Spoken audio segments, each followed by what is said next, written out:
Assalamualaikum warahmatullahi wabarakatuh. Saya Dia Rahadatu Aisyah dengan NPM 210106145. Di sini saya akan menjelaskan tentang PEPAR, kemampuan rasio keuangan dalam memprediksi laba perusahaan.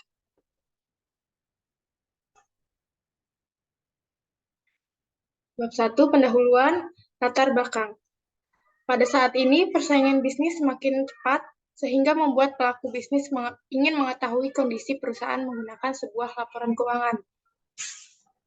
Menurut PSAK nomor 1, laporan keuangan adalah sebuah penyajian terstruktur dari posisi keuangan dan kinerja keuangan sebuah entitas.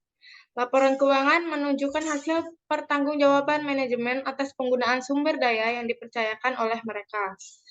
Laporan keuangan diperlukan untuk semua perusahaan maupun instansi.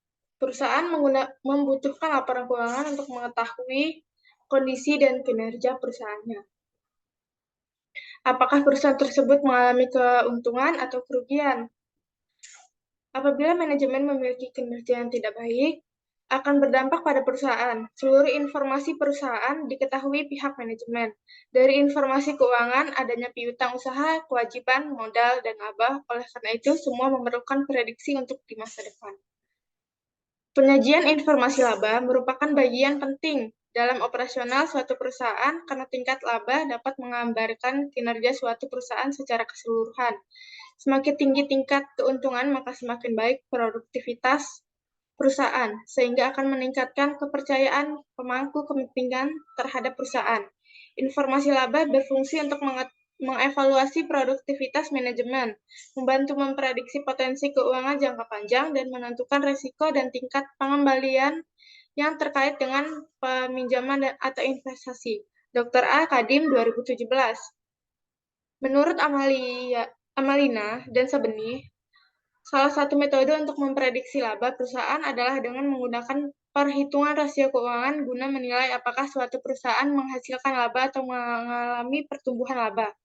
Salah satu analisis keuangan untuk pelaporan keuangan adalah dengan menggunakan analisis rasio keuangan. Laporan keuangan dianalisis untuk mengetahui arti dari angka yang tercantum dalam laporan keuangan sehingga bermanfaat bagi penggunanya. Rumusan masalah. Rasio keuangan seringkali digunakan dalam menghitung keuangan perusahaan. Besar kecilnya keuangan perusahaan dapat dilihat dari perhitungan rasio keuangan, net profit margin, return on asset, dan current ratio.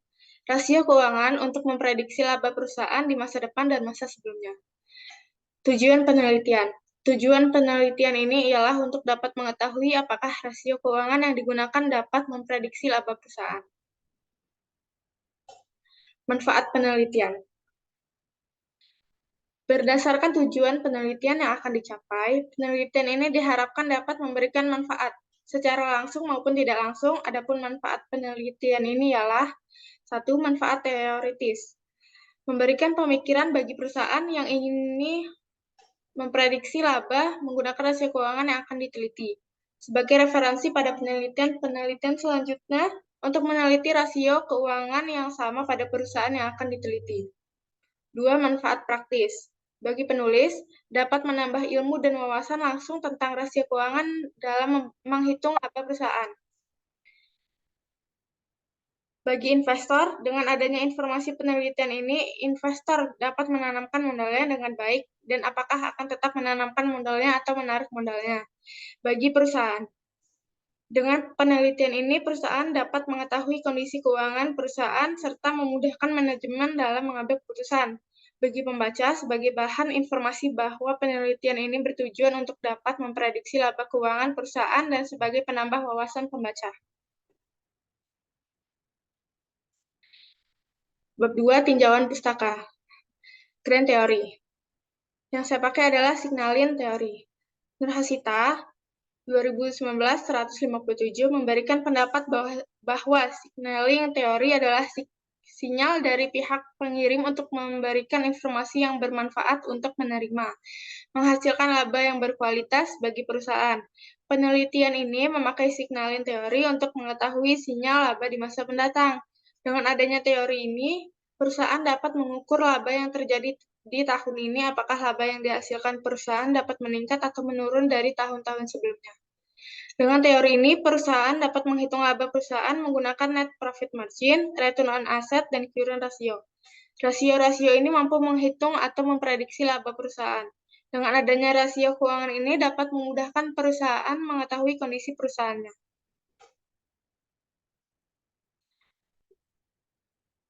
Kajian pustaka. Dalam penulisan paper ini ingin membuktikan bahwa rasio net profit margin, return on asset, dan current ratio dapat memprediksi laba. Pertama, net profit margin. Net profit margin merupakan presentasi keuntungan bersih dari penjualan setelah memperhitungkan semua biaya operasional dan pajak penghasilan. Harjinto, Al. 2018, 60. Net profit margin didapatkan setelah menghitung laba bersih. Semakin besar nilai laba, maka akan semakin besar net profit margin. Dalam penelitian yang dilakukan Wibowo dan Pujianti, 2011, nomor 155-178, Syarifah, 2008, nomor 1-4, mendapatkan bahwa net profit margin berpengaruh terhadap pertumbuhan laba. Perhitungan net profit margin menggunakan rumus penjualan neto dikurang harga pokok produksi dibagi penjualan neto.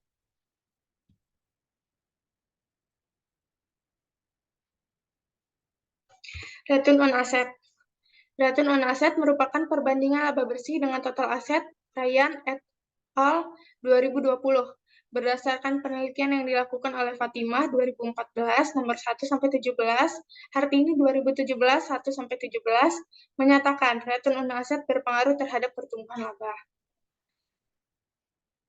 Menurut Jonio 2017, return on asset adalah sebuah ukuran untuk mengevaluasi kemampuan suatu perusahaan secara keseluruhan dalam menghasilkan keuntungan, dengan mempertimbangkan total aset yang tersedia dalam perusahaan. Rumusnya itu return on asset laba bersih setelah pajak dibagi total aset. Kemudian return current ratio. Menurut Harry 2018 nomor 152, rasio lancar adalah suatu ukuran yang digunakan untuk menilai kemampuan perusahaan dalam memenuhi kewajiban jangka pendek yang akan segera jatuh tempo. Dengan memperhitungkan total aset yang dapat segera diubah menjadi kas atau sudah dalam bentuk kas. Munawir 2007 menyatakan bahwa rasio lancar sebesar 200% mungkin sudah cukup memuaskan bagi suatu perusahaan. Namun, tingkat modal kerja dan besar kecilnya rasio tersebut bergantung pada beberapa faktor. Tidak mungkin menetapkan standar atau kuota umum untuk semua perusahaan. Rumusnya itu laba bersih setelah pajak dibagi total aset. Nah, kemudian hipotesis penelitian. Yang pertama itu net profit margin. Hasil penelitian Wibowo dan Pujianti 2011 menyimpulkan bahwa net profit margin mempunyai pengaruh yang signifikan dalam memprediksi laba. Berarti hipotesis 1, net profit margin terdapat pengaruh terhadap pertumbuhan laba. Kemudian yang kedua, return on asset. Nilai return on asset memiliki pengaruh positif terhadap kemampuan prediksi laba perusahaan, di mana peningkatan nilai ROA berkorelasi dengan peningkatan tingkat laba yang dihasilkan. Menurut Baihaqi, Poniwati, dan Negoro 2015 menyimpulkan bahwa pertumbuhan laba secara positif dipengaruhi oleh tingkat profitabilitas. Dengan kata lain, rasio profitabilitas memiliki dampak positif terhadap peningkatan laba perusahaan berdasarkan hasil penelitian tersebut. Hipotesis kedua, return on asset terdapat pengaruh terhadap pertumbuhan laba. Kemudian yang ketiga, current ratio. Terdapat penelitian yang dilakukan oleh Anggraini 2017 yang menyatakan bahwa current ratio berpengaruh negatif dan signifikan terhadap pertumbuhan laba. Hipotesis 3, current ratio terdapat pengaruh terhadap pertumbuhan laba. Kemudian bab 3, metode penelitian. Jenis populasi dan sampel penelitian. Jenis penelitian. Dalam penelitian ini digunakan pendekatan kualitatif sebagaimana dijelaskan oleh Strauss dan Corbin seperti yang dikutip oleh Wiratna Sujarwani Penelitian kualitatif diartikan sebagai jenis penelitian yang fokus pada penemuan-penemuan yang tidak dapat dicapai dengan menggunakan prosedur statistik atau metode kualitatif pengukuran. Pendekatan kualitatif pada hakikatnya melibatkan suatu proses penelitian yang menghasilkan data deskriptif dalam bentuk ucapan atau teks manusia, serta perilaku yang dapat diamati.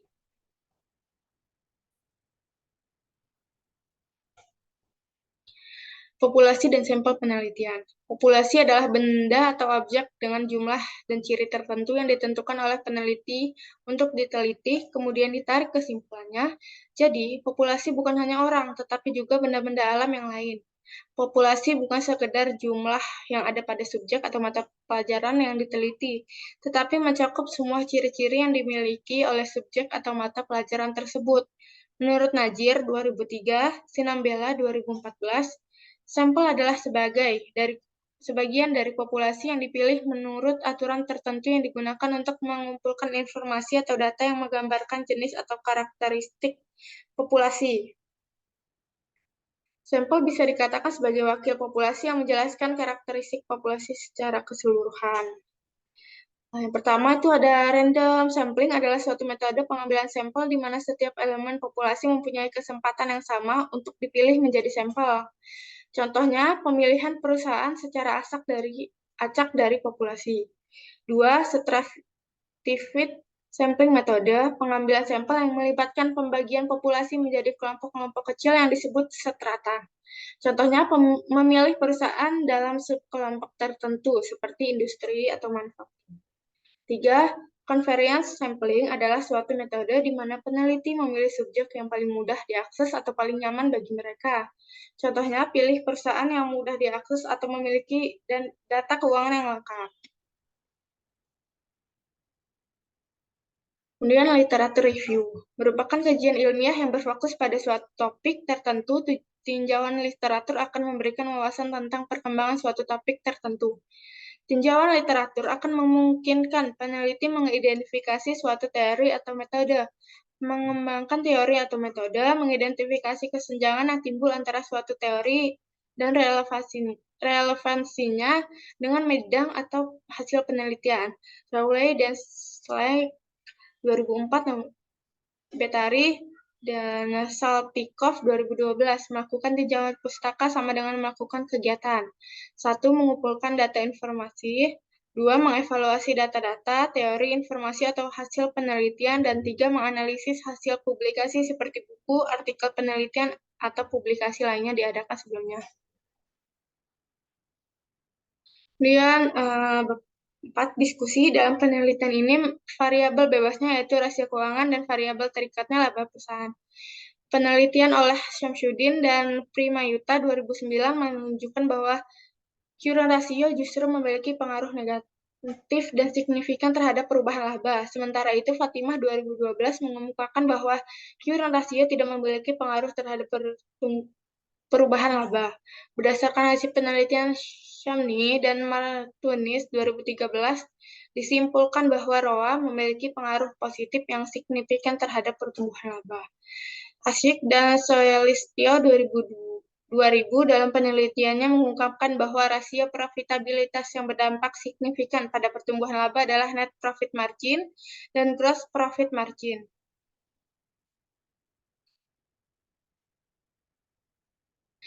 Bab 5. Kesimpulan, penelitian ini menekankan pentingnya memanfaatkan rasio keuangan terutama net profit margin, return on asset, dan current ratio sebagai prediktor pertumbuhan laba perusahaan. Analisis rasio keuangan memberikan wawasan komprehensif tentang kinerja keuangan perusahaan dengan fokus pada aspek profitabilitas, efisiensi operasional, dan kemampuan memenuhi kewajiban jangka pendek.